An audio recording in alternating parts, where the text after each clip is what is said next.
So good morning guys. तो चलिए start करते हैं आज के यानी कि 20 जून के इंपॉर्टेंट करंट अफेयर्स को। तो इस प्रश्न में आपसे पूछ रहे हैं हाल ही में विश्व सिकल सेल जागरूकता दिवस कब मनाया गया। तो आंसर होगा 19 जून को। तो विश्व भर में व्यक्तियों, परिवारों और समुदायों पर सिकल सेल रोग के प्रभाव के बारे में जागरूकता बढ़ाने के लिए हर साल 19 जून को world sickle cell awareness day के रूप में मनाया जाता है। अच्छा, आगे बढ़े उससे पहले एक प्रश्न मैं आपसे पूछना चाहूंगा।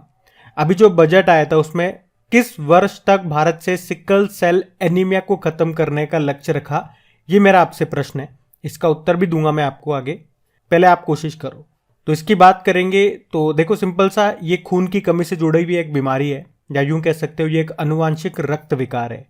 क्या होता है इसमें जो हमारे ब्लड सेल्स होते हैं ना, उनका शेप, उनका साइज बदल जाता है। और किस तरह का शेप हो जाता है? अर्धचंद्राकार बोल सकते हो, या हंसिया आकार उनका हो जाता है। और इसके कारण क्या होता है खून की नसों में ब्लॉकेज हो जाता है, यानी कि रुकावट का काम करते हैं ये, जिससे शरीर में खून की कमी हो जाती है। और खून की कमी होने के कारण हमारे कई सारे अंग, जो ऑर्गन्स हैं, वो डैमेज हो जाते हैं। तो सिकल सेल एनीमिया मतलब खून की कमी हो जाना, और किसके कारण हो रही है? सिकल सेल होने के कारण। सिकल का मतलब हो गया जो हमारे ब्लड सेल्स हैं उनकी शेप, उनके साइज में परिवर्तन हो गया। कैसा शेप हो गया उनका? अर्धचंद्राकार हो गया, हंसिया आकार हो गया। उसके कारण हुई खून में कमी, इसीलिए कहा सिकल सेल एनीमिया। बात आपको समझ में आई? ये डे कब मनाते हैं? 19 जून को, याद रखना। कुछ प्रश्न अगर मैं आपसे पूछूं, ये साइंस के प्रश्न जो अक्सर आपके एग्जाम में रिपीट होते हैं, तो पहले आप सुनो और उत्तर देने की कोशिश करो। एक, जैसे कि ब्लड का पीएच मान कितना होता है? तो 7.4 होता है। ब्लड सेल्स कहाँ पे बनते हैं? अस्थि मज्जा में, बोन मैरो में। ब्लड ग्रुप की खोज किसने की थी? कार्ल लैनस्टेनर। आरबीसी का कब्रिस्तान किसे कहा जाता है? प्लीहा को, स्प्लीन को।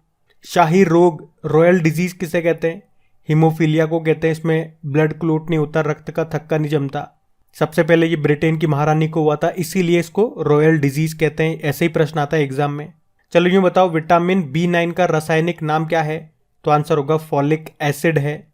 और इसकी कमी से कौन सा रोग होता है? एनीमिया।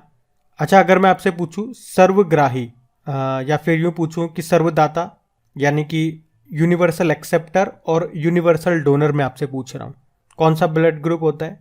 तो AB पॉजिटिव ये सर्वग्राही है, एक्सेप्ट कर सकता है, यूनिवर्सल एक्सेप्टर है।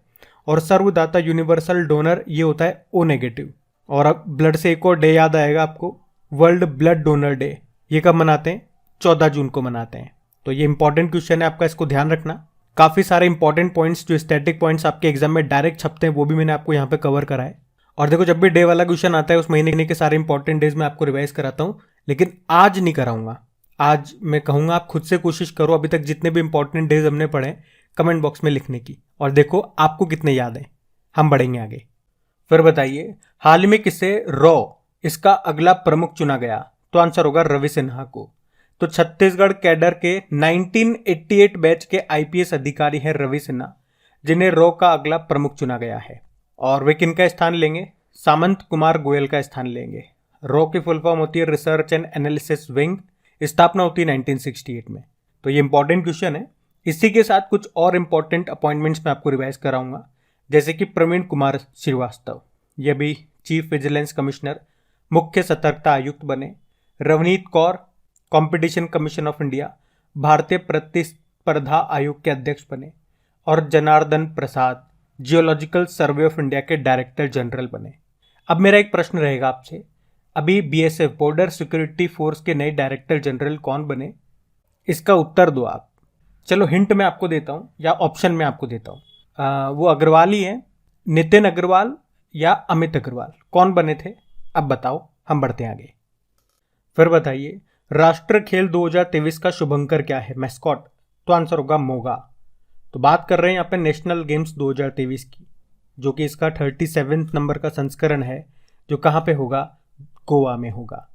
और उसी का मैस्कॉट, उसी का शुभंकर जारी कर दिया गया, जो कि है मोगा, जो किसका प्रतिनिधित्व या किसको रिप्रेजेंट करता है? ये गोवा के राजकीय पशु गौर को, जिसे इंडियन बाइसन भी कहते हैं। अच्छा, इस बार के नेशनल गेम्स में एक और पॉइंट याद रखना कि इस बार पंजाब का जो मार्शल आर्ट है ना, उसे भी शामिल किया गया। और वो क्या है? वो है गतका। ये भी प्रश्न बनेगा। आपको बता दूं, भारत में राष्ट्रीय खेलों का आयोजन ये भारतीय ओलंपिक संघ के द्वारा किया जाता है। और पीटी उषा ये भारतीय ओलंपिक संघ के अध्यक्ष हैं, जिसका मुख्यालय है नई दिल्ली में। इसी तरह से नेशनल गेम्स जो 2022 में हुए थे वो गुजरात में हुए थे, और उसका शुभंकर सवज था, जो रिप्रेजेंट करता है एशियाई शेर को। अच्छा, इसी तरह से आपको याद होगा अभी खेलो इंडिया यूनिवर्सिटी गेम्स जो कि इसका तीसरा संस्करण था, जो उत्तर प्रदेश में हुआ, उसका मैस्कॉट क्या था? जीतू, जो रिप्रेजेंट करता है बारासिंगा को, जो कि उत्तर प्रदेश का राजकीय पशु है। और इस बार के खेलो इंडिया यूनिवर्सिटी गेम्स में टॉप पे रही है पंजाब यूनिवर्सिटी। और वहीं खेलो इंडिया यूथ गेम्स जो हुए, जो कि इस बार 5वां संस्करण था, जो मध्य प्रदेश में हुआ, जिसको महाराष्ट्र ने जीता, मतलब महाराष्ट्र पहले स्थान पे रहा, उसका शुभंकर क्या था? उसका शुभंकर था आशा। और आपको बता दूं साथ में कि फीफा महिला विश्व कप जो 2023 में होंगे, कहाँ पे? 2 देशों में होंगे, ऑस्ट्रेलिया में और न्यूजीलैंड में। और उसका शुभंकर क्या है? तजुनी है, जो कि पेंगुइन को रिप्रेजेंट करता है। और आपको याद हो तो पिछले साल राजस्थान में राजीव गांधी ग्रामीण ओलंपिक खेल हुए थे, उसमें शुभंकर था शेरू। और पिछले साल ही फिडे चेस ओलंपियाड हुआ था, पहली बार भारत में हुआ था, कहाँ पे? चेन्नई में। उसका शुभंकर क्या था? थम्बी। थम्बी का मतलब होता है यंग ब्रदर।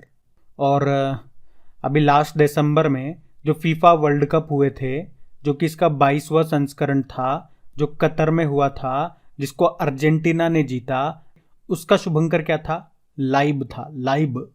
तो ध्यान रखना ये भी। हम बढ़ते हैं आगे। चलिए फिर बताइए, अभी हाल ही में किसने इंटर कॉन्टिनेंटल कप 2023 को जीत लिया? तो आंसर होगा भारत ने। आपने पढ़ा था इंटर कॉन्टिनेंटल कप, ये एक फुटबॉल टूर्नामेंट है जो इस बार कहाँ हुआ? उड़ीसा के भुवनेश्वर में। होता भारत में ही है, लेकिन भारत में भी कहाँ पे? उड़ीसा के भुवनेश्वर में हुआ इस बार। वहाँ पे जो कलिंगा स्टेडियम है वहाँ पे ये हुआ, और इसको जीता भारत ने। किसको हराया या उप विजेता कौन रहा? लेबनान रहा। देखो आपको बता दूं इसके बारे में, ये जो इंटर कॉन्टिनेंटल कप है 2018 से भारत में अखिल भारतीय फुटबॉल संघ के द्वारा इसको आयोजित किया जा रहा है। ये 4 देशों का एक फुटबॉल टूर्नामेंट है। और इस बार कौन सी 4 टीमें खेली है इसमें? भारत की टीम है, सीरिया, लेबनान और ताजिकिस्तान। और आपको बता दूं कि भारत की इंटरनेशनल, और साथ में आपको ये भी बता दूं कि भारत की इस इंटर कॉन्टिनेंटल कप में ये दूसरी जीत है। इससे पहले भारत 2018 में विजेता रहा था, 2019 में कोरिया, 2021 में ताजिकिस्तान विजेता रहा था। अच्छा, अगर मैं आपसे पूछूं, अभी जो 76 नंबर की संतोष ट्रॉफी हुई थी, उसको किसने जीता? कर्नाटक ने जीता, मेघालय को हरा करके। और याद रखना, अभी जो फीफा अंडर 20 वर्ल्ड कप हुआ था अर्जेंटीना में, उसको उरुग्वे ने जीता है, इटली को हरा करके। और फुटबॉल की बात है तो फीफा की बात कर लेते हैं। फीफा की स्थापना होती है 19 में, हेडक्वार्टर है ज्यूरिख स्विट्जरलैंड में, और प्रेसिडेंट है ज्ञानी इन्फेनिटो। देखो, फुटबॉल से संबंधित कुछ कप एंड ट्रॉफीज अगर हम रिवाइज करें तो एक तो रॉवर्स कप हो गया, संतोष ट्रॉफी हो गया, सुब्रतो कप हो गया, डूरंड कप हो गया, आशुतोष कप हो गया, और मर्डेगा कप। ध्यान रखना, फुटबॉल टीम में कितने प्लेयर्स होते हैं? 11। ये भी ध्यान रखना। बढ़ते हैं आगे। चलिए फिर बताइए, हाल ही में केंद्र सरकार ने डेयरी उद्योग में क्रांति लाने के लिए दुग्ध संकलन साथी मोबाइल एप्लीकेशन को कहां पे लॉन्च किया? तो आंसर होगा उत्तराखंड में। तो ये है दुग्ध संकलन साथी मोबाइल एप्लीकेशन। इसे डेयरी उद्योग के विकास के लिए लॉन्च किया गया है। और इसे लॉन्च किसने किया? महेंद्र पांडे ने, जो कि हमारे भारी उद्योग मंत्री हैं। और कहां पे इसकी शुरुआत की या कहां पे इसको लॉन्च किया? अभी उत्तराखंड के मसूरी में। और इस एप्लीकेशन को बनाया किसने? तो REIL यानी कि Rajasthan electronics and instrument limited ने। और इसका उद्देश्य क्या है? दूध की क्वालिटी को बढ़ाना और उसके प्रोडक्शन को बढ़ावा देना। तो फिर से देखो कौन सी एप्लीकेशन है, कहां पे लॉन्च किया? उत्तराखंड के मसूरी में। अच्छा, मिल्क की बात है तो आप मुझे बताओ, वर्ल्ड मिल्क डे हमने कब मनाया? 1 जून को। और नेशनल मिल्क डे कब होता है? 26 नवंबर को होता है, फादर ऑफ व्हाइट रिवॉल्यूशन यानी कि डॉक्टर वर्गीस कुरियन के जन्मदिन को। चलो बताओ, जम्मू कश्मीर का पहला दूध गांव कौन सा है? जेरी गांव। अभी अंडे और दूध योजना किसने शुरू की थी? केरल सरकार ने। और मुख्यमंत्री बाल गोपाल योजना राजस्थान ने। और प्रधानमंत्री दूधवाणी नाम से सामुदायिक रेडियो स्टेशन का उद्घाटन कहां पे किया गया? गुजरात में। और दूध में पाई जाने वाली शर्करा कौन सी है? लैक्टोज चलो बताओ भी, नंद बाबा दुग्ध मिशन योजना किसने शुरू की थी? उत्तर प्रदेश ने। और दूध की शुद्धता को किस मीटर से मापा जाता है? लैक्टोमीटर से। वैसे राष्ट्रीय दुग्ध अनुसंधान संस्थान आपको मिलेगा हरियाणा के करनाल में। और दूध से दही जमाते हो तो उसके लिए कौन सा जीवाणु सहायक होता है? लैक्टोबैसिलस। और अभी एक रैंकिंग, एक डेटा आया था, उसके अनुसार दूध उत्पादन में कौन सा राज्य टॉप पर है? तो आंसर होगा राजस्थान। और ऊन उत्पादन में भी राजस्थान टॉप पर है। तो ध्यान रखना ये पॉइंट्स। बढ़ते आगे। और गाइज एक बात मैं आप लोगों से ज़रूर कहूँगा, पता नहीं क्या हो रहा है, क्यों हो रहा है, हमारे वीडियोस को, हमारी मेहनत को बिल्कुल भी रिस्पॉन्स नहीं मिल रहा है।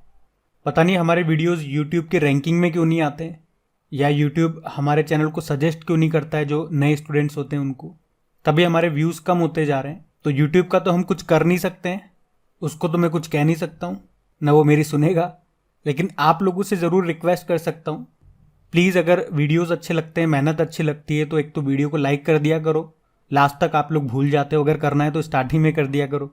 और जो भी आपका स्टडी ग्रुप होता है, या अगर आपके कोई फ्रेंड सर्कल है, तो प्लीज़ वीडियो के लिंक को एक बार शेयर ज़रूर कर दें। व्हाट्सएप हो, फेसबुक हो, कहीं पर भी जैसे भी आप इसको शेयर कर सकते हैं, प्लीज़ वीडियो के लिंक को शेयर ज़रूर किया करें। बाकी आपकी प्रैक्टिस के लिए मैं इनकी क्विज तैयारी करता हूँ। आपकी क्रिक एग्जाम एप्लीकेशन में डेली आपको क्विज मिलेगी, डेली PDF भी आपको मिल जाएगी। क्रिक एग्जाम एप्लीकेशन का लिंक भी नीचे डिस्क्रिप्शन में दे दिया है, तो थोड़ा सा ध्यान रखना। अभी हम बढ़ते हैं आगे। चलिए फिर बताइए, हाल ही में नाटो ने समुद्र के नीचे पाइपलाइनों और डेटा केबलों की सुरक्षा के लिए नया निगरानी केंद्र कहाँ स्थापित किया? तो आंसर होगा नॉर्थवुड में। तो अभी नाटो ने समुद्र के नीचे तेल और गैस की पाइपलाइनों और डेटा केबलों की सुरक्षा के लिए एक निगरानी केंद्र स्थापित किया। कहाँ पे? नॉर्थवुड स्थान पर। यह लंदन के पास ही स्थित है। आपको बता दूं, यहीं पे नाटो की नौसेना का मुख्यालय भी है। और ये फैसला क्यों लिया गया? तो पिछले साल रशिया और जर्मनी के बीच में नॉर्ड स्ट्रीम पाइपलाइन जो है उसमें विस्फोट हो गया था। उसके बाद नाटो ने ये फैसला लिया है। देखो, नाटो की बात करें, स्थापना होती है 1949 में। हेडक्वार्टर इसका ब्रुसेल बेल्जियम में है। ब्रुसेल बेल्जियम में यूरोपियन यूनियन का भी हेडक्वार्टर है। और इसके सदस्य देश अब 31 हो गए हैं। अभी 31वां नया मेंबर बना था इसका फिनलैंड। और इसके महासचिव हैं जेंस स्टोल्टेनबर्ग। अभी आपको याद होगा, नाटो ने आर्कटिक सैन्य अभ्यास का आयोजन किया था फिनलैंड में ही। और इसके द्वारा एक साइबर सुरक्षा अभ्यास का आयोजन भी किया जाता है जिसका नाम है लॉक्ड शील्ड। अभी कहाँ पे किया था? एस्टोनिया में। तो ये ध्यान रखना। बढ़ते हैं आगे। चलिए फिर बताइए, अभी जून 2023 में ही भारत की अध्यक्षता में विज्ञान 20 सम्मेलन का आयोजन कहाँ पे किया गया? तो आंसर होगा भोपाल में। आपको तो पता ही है 2023 में भारत G20 की अध्यक्षता कर रहा है। तो अभी इसी के तहत, इसी के अंदर विज्ञान 20 सम्मेलन का आयोजन ये भोपाल में किया गया, जिसकी थीम रही है विज्ञान को समाज और संस्कृति से जोड़ना। वैसे 2023 में भारत क्या क्या कर रहा है? तो भारत एक तो G20 की अध्यक्षता कर रहा है, शंघाई कोऑपरेशन ऑर्गेनाइजेशन की अध्यक्षता भी भारत के पास है। और 2023 को मोटे अनाज का अंतर्राष्ट्रीय वर्ष भी, ईयर ऑफ मिलेट्स के रूप में भी घोषित किया गया है। वैसे पहले G20 की बात करें तो इस बार इसकी थीम क्या रखी गई? वासुदेव कुटुंबकम, जिसे कोई अंग्रेजी में आप कहोगे one earth one family one future. और इस बार शेरपा किसे बनाया गया? अमिताभ कांत को बनाया गया। G20 ये 19 देश इसमें आते हैं और एक यूरोपियन यूनियन है। इसकी स्थापना हुई थी 1999 में। उस समय इसमें 7 देश शामिल थे। इसका हेडक्वार्टर पूछोगे तो कहीं भी नहीं है इसका हेडक्वार्टर। और 2022 में, पिछले साल, G20 की अध्यक्षता ये बाली इंडोनेशिया में हुई थी। और इस बार इसका कौन सा संस्करण है? 18वां संस्करण है।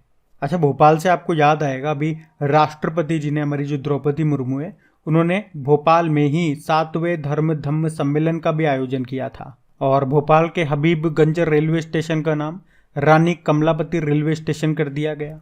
भारत का पहला ई-वेस्ट क्लिनिक आपको भोपाल में ही मिलेगा। तो ध्यान रखना ये। बढ़ते हैं आगे। चलिए बताइए, हाल ही में किस फुटबॉल टीम ने UEFA नेशंस लीग 2022-23 का फाइनल जीता? तो आंसर होगा स्पेन ने। तो UEFA नेशंस कप 2022-23 ये कहाँ पे खेला गया? नीदरलैंड में, जिसमें विजेता रहा है स्पेन। स्पेन ने पेनल्टी पर क्रोएशिया को हराया। और आपको बता दूं, इसमें मिडफील्डर रॉड्री को नेशंस लीग टूर्नामेंट का खिलाड़ी नामित किया गया। अच्छा, स्पेन से आपको याद आएगा पिछले साल जो FIFA under 17 women's world cup हुआ था 2022 में भारत में हुआ था, ये याद रखना, उसमें विजेता स्पेन था, कोलंबिया को हराया था स्पेन ने। अभी ला लीगा खिताब किसने जीता? बार्सिलोना ने। अभी Laureus sportsman of the year का अवार्ड मिला लियोनेल मेसी को, जबकि world team of the year का अवार्ड ये मिला है अर्जेंटीना पुरुष फुटबॉल टीम को। तो ध्यान रखना, ये बढ़ते हैं आगे। चलिए फिर बताइए, हाल ही में कनेडियन ग्रैंड प्रिक्स का खिताब किसने जीता? तो आंसर होगा मैक्स वर्स्टपन। तो रेड बुल के ड्राइवर और नीदरलैंड के रहने वाले मैक्स वर्स्टपन ने कैनेडियन ग्रैंड प्री का खिताब जीत लिया। और इस तरह आप देखोगे रेड बुल ने कनाडा में अपनी 100वीं ग्रैंड प्री जीत ली है और इस मुकाम पर पहुंचने वाली फार्मूला 1 इतिहास की ये 5वीं टीम बन गई है रेड बुल। अच्छा, यहाँ पे एक प्रश्न मैं आपको हर बार पूछता हूँ कि भारत की पहली फार्मूला ई रेस का आयोजन ये कहाँ पे हुआ था? हैदराबाद में। इस साल कौन कौन से रेस हो गई? देखो, बहरीन ग्रैंड प्री हुई थी इस साल की पहली रेस, उसको मैक्स वर्स्टपन ने जीता था। फिर सऊदी अरब ग्रैंड प्री हुई, उसको सर्जियो पेरेज ने जीता, वो रेड बुल की ड्राइवर है। फिर ऑस्ट्रेलियन ग्रैंड प्री हुआ, उसको मैक्स वर्स्टपन ने जीता। फिर अजरबैजान ग्रैंड प्री हुआ, उसको सर्जियो पेरेज ने जीता। तो अभी तक तो हम क्या देख रहे हैं? मैक्स वर्स्टपन, फिर सर्जियो पेरेज, फिर मैक्स वर्स्टपन, फिर सर्जियो पेरेज। अब मैक्स वर्स्टपन को आ गया गुस्सा। फिर उसके बाद जो मियामी ग्रैंड प्री हुई थी उसको मैक्स वर्स्टपन ने जीता। फिर मोनाको ग्रैंड प्री हुई, उसको मैक्स वर्स्टपन ने जीता। फिर स्पेनिश ग्रैंड प्री हुई, उसको भी मैक्स वर्स्टपन ने ही जीता। तो ज़्यादातर रेस यही जीत रहे हैं मैक्स वर्स्टपन। बढ़िया, ये जीतते रहे तो आपको ज़्यादा याद नहीं करना पड़ेगा। और सबसे खास बात, इस बार की सारी रेस रेड बुल के नाम रही है। तो red bull gives you wing. बढ़ते हैं आगे। फिर बताइए, अभी हाल ही में सतत गैस्ट्रोनॉमी दिवस ये कब मनाया गया? तो आंसर होगा 18 जून को। तो सस्टेनेबल गैस्ट्रोनॉमी डे ये हर साल 18 जून को मनाया जाता है। गैस्ट्रोनॉमी, इसको कभी कभी भोजन की कला भी कहा जाता है और इस बार की थीम है local flavours preserving global heritage. अब हम कल के करंट अफेयर्स का क्विक रिवीजन करने वाले हैं। तो पहला प्रश्न पूछा था, अभी किस भारतीय जोड़ी ने इंडोनेशिया ओपन में मेंस डबल्स का खिताब जीता? सात्विक साईराज रंकी रेड्डी और चिराग शेट्टी ने। फिर आपसे पूछा किससे गांधी शांति पुरस्कार 2021 से सम्मानित किया गया? तो गोरखपुर उत्तर प्रदेश की गीता प्रेस को। फिर आपसे पूछा अभी कहां पर one time settlement scheme launch की गई? दिल्ली में। फिर आपसे पूछा विश्व स्क्वैश चैंपियनशिप को किसने जीता? मिश्र ने जीता। फिर आपसे पूछा पहला हिंदू अमेरिकी शिखर सम्मेलन ये कहाँ हुआ? कैपिटल हिल अमेरिका में। फिर आपसे पूछा अभी भारत ने अंडर 17 एशियाई कुश्ती चैंपियनशिप में महिला वर्ग में कितने गोल्ड जीते? 7। और इस तरह से महिला वर्ग में भारत पहले स्थान पर है। अगला प्रश्न पूछा केंद्र ने नेहरू मेमोरियल संग्रहालय और पुस्तकालय का नाम बदल के क्या किया? प्रधानमंत्री संग्रहालय और सोसाइटी। फिर आपसे पूछा हिंदुजा समूह के अध्यक्ष ये कौन बने? तो आंसर होगा गोपीचंद हिंदुजा। फिर पूछा द आर्ट ऑफ प्लंडर नाम की बुक को किसने लिखा? आलेख्य तलपात्रा ने। और फिर आपसे पूछा आखिरी प्रश्न कि अभी सर्वाधिक पवन क्षमता वृद्धि प्राप्त करने के लिए किसे सम्मानित किया गया? तो आंसर होगा राजस्थान। एक बार फिर से याद दिला रहा हूँ गाइज, वीडियो को लाइक कर देना, शेयर कर देना। क्विज आपको मिल जाएगी क्रिक एग्जाम एप्लीकेशन में, लिंक डिस्क्रिप्शन बॉक्स में है। अब होमवर्क प्रश्न देखते हैं और सेशन एंड करते हैं। तो कल के वीडियो में आपसे पूछा था कि ईट राइट रेलवे स्टेशन का प्रमाणन पत्र प्राप्त करने वाला उत्तर पूर्वी रेलवे का पहला रेलवे स्टेशन कौन सा बना? तो आंसर होगा गुवाहाटी रेलवे स्टेशन। आप सभी ने प्रश्न का बिल्कुल सही उत्तर दिया। ये रहा आज का आपका होमवर्क प्रश्न।